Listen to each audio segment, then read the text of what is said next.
Want to start a business so you can make money? You're not alone. There's nothing wrong with wanting to improve your financial situation.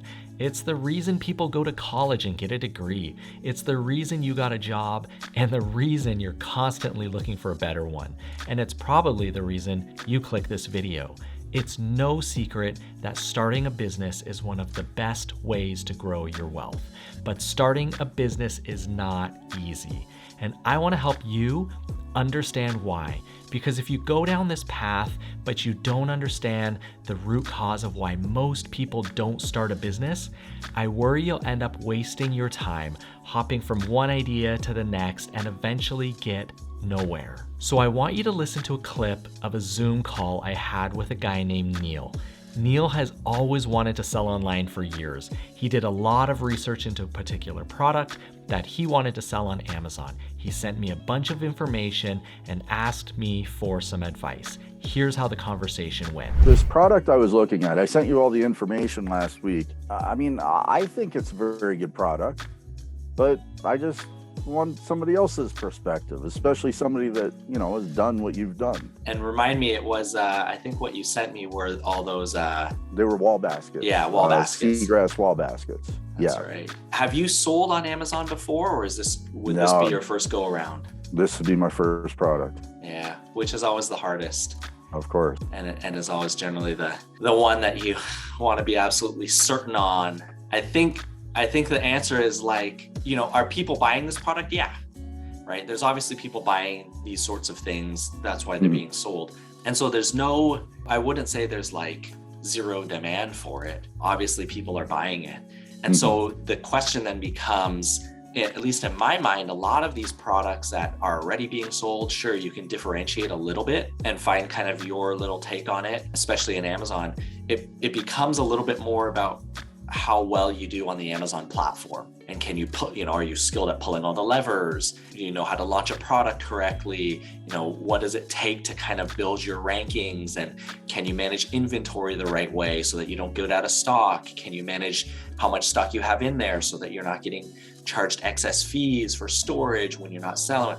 It's the Amazon game that I think is more of the question than it is, do I have the perfect product? Because I think there are a lot of products out there that are just mediocre, but that person is killing it on Amazon because they really know how to sell on Amazon. So I think there's two parts to that puzzle, because at the end of the day, you want to know, is this going to work?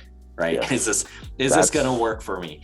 And product selection is definitely one part of it, but there's a lot under the water of this, this proverbial iceberg that's floating out there, that I think the bigger part of it is how well and how quickly can you learn selling on Amazon. That's going to dictate how well this will do. I would be lying if I said, 100% this is going to work, right? Because nobody can. Right. And it's because it's less about, to me at this point, it's less about the product and it's more about the person's dedication and time spent, and are they savvy with it all, or have they never sold on Amazon before? Are they going to have fumbling around and not understanding if you don't know the difference between right click and left click on your mouse, that could be a problem. There's all these factors where you don't know how well this person will do selling on Amazon. Are you able to understand all the the paid ad side of things and the sponsored product stuff, or how much money do you have to spend? How aggressive are you, right? How good are you at analyzing numbers? All these different things play into the eventual outcome of your approach here on Amazon. So I think from a product selection, I would say if you've done all your research and size it up against everything you know what to do in terms of the demand for it, the differentiation, is it special and unique in a certain way? Is the price point good? Is the margin there that you need? And you've done quite a bit of research on it. You've sent me a lot of it. If you've done it to the degree where you feel out of everything I've done or looked at, this is the one that checks the most boxes, then I would say you eventually have to make a decision between, do I go or don't go? And I think it would be good if you did a lot of product research to where you found products and you're it's not going to work because of XYZ. Like it didn't check enough boxes. And this one checked a little bit more, and this one checked a little bit more, but this one really checked all the boxes, at least in your mind. Yeah. Then I think like that's what you have to weigh out, right? You're just trying to take less risk as you get going. But really on these Amazon plays, you never know what's going to happen until you really get in and give it a try. The good thing about Amazon is you can dip your toes in and not have to like bring in a full container of baskets to know whether it's going to work or not. And I think that's what a lot of people do. Yeah. Well, what do you think about like for inventory? Because I keep hearing that the worst thing that can happen is you run out of inventory on Amazon. If you run out, then they punish you for it and you might never get ranked again. Well, there's something worse than that, is if you can't sell any of it. Wow. So, that's right. The ultimate terrible thing. So, selling a lot of something and running out is it's a good problem to have. But yeah, you don't want to run out. I kind of mentioned that at the beginning, is can you manage that, and how much can you invest in this so that you don't run out? How well will it sell at the beginning? Like, those are hard things to know. Yeah. I think it comes down to your own risk tolerance, how much you're willing to buy, how confident you are in this. And I would say if this is your first go around, I would say be cautious. Okay. Like working from a place of panic and anxiety is probably not a good thing. So if you can't sleep at night with the decisions you made, then don't make those decisions, right? And that's the beauty of doing your own thing. You can do it at your own pace, and regardless of whatever somebody else says, do it your way. Do it what makes you comfortable, because I can tell you how I did it. Are you going to replicate every single step of the way? No, right? Well, I sure hope so. Well, everybody's different, right? Everybody has a different situation. Everybody has a different circumstance.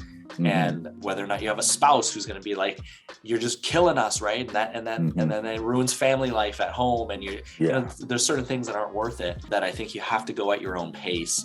And you really have to just dictate that. I wouldn't rely on somebody else's blog post saying you have to buy $5,000 worth of inventory or X amount. You just go at your pace and try it and see what works. And if it works well, then the next go around you're going to do it a little bit better and a little bit better, and you just gradually improve. That's how most people start. I gotcha. Yeah. Unless you're this huge aggregator and you're just buying up companies and you know what you're doing and you have a huge team, right? The small guys like us who just start with very little money and you just want to get up and going, it's more important to just start than it is anything else, because that's where you start learning. Like you just... Well, and that's the thing too with me. I've been trying to get this going for like 2 years. I've had probably 4 or 5 products. I've ordered tons of samples.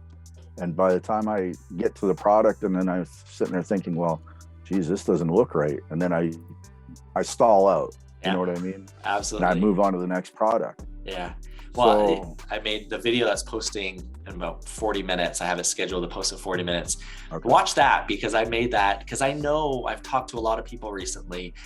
And as silly as it sounds and as easy as it sounds, the biggest thing you can do, and anybody can do it, is what I say, like anybody can start a business. I know anybody can, because we did it with nothing, no experience. We didn't have any of the knowledge and know-how, how to even do anything, bookkeeping. I didn't even know what it was. Yeah. And we had very little money, but the thing that got us, I think, right, that you have to do, that's one of the most important things to do, is just start, right? You have to do it, and you have to take That's been my problem. Yeah. You have to take a leap of faith in order to get going. And once you cross that line in the sand where you're like, I'm actually doing it, then that's when the real work starts. That's when you actually say, I'm working on this. I got product coming in, got money out the door, got to get my packaging done, got to get this fixed up, and you learn it as you do it.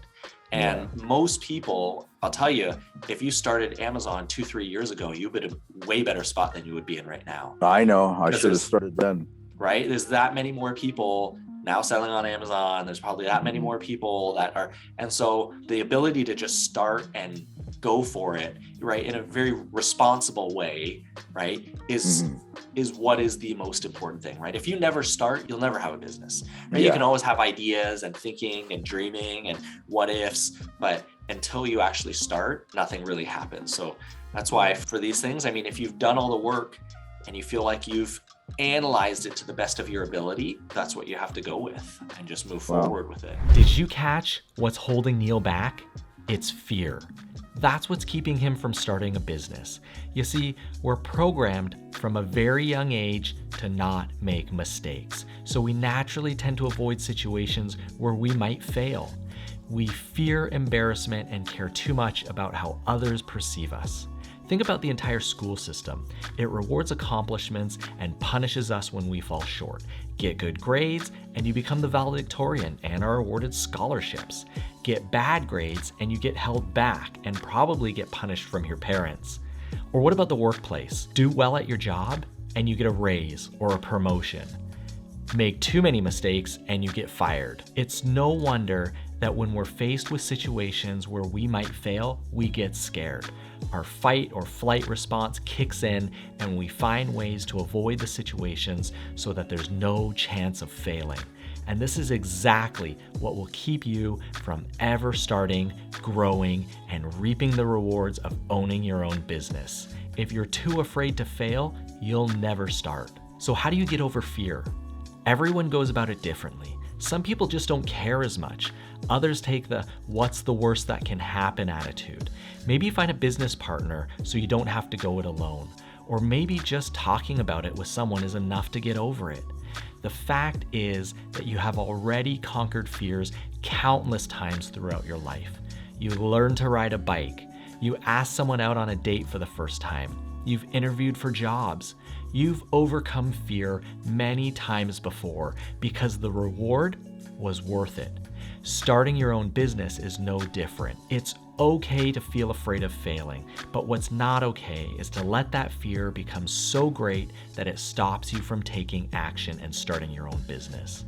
Entrepreneurship has the potential to be life-changing. It was for me, and I know it can be the same for you as well. That's why I made this video right here, where I give you a 3-step process on how to start your business. Watch this video here, where I go into a little more detail and outline the steps you can take right now to begin your journey. Click on it now and I'll see you there.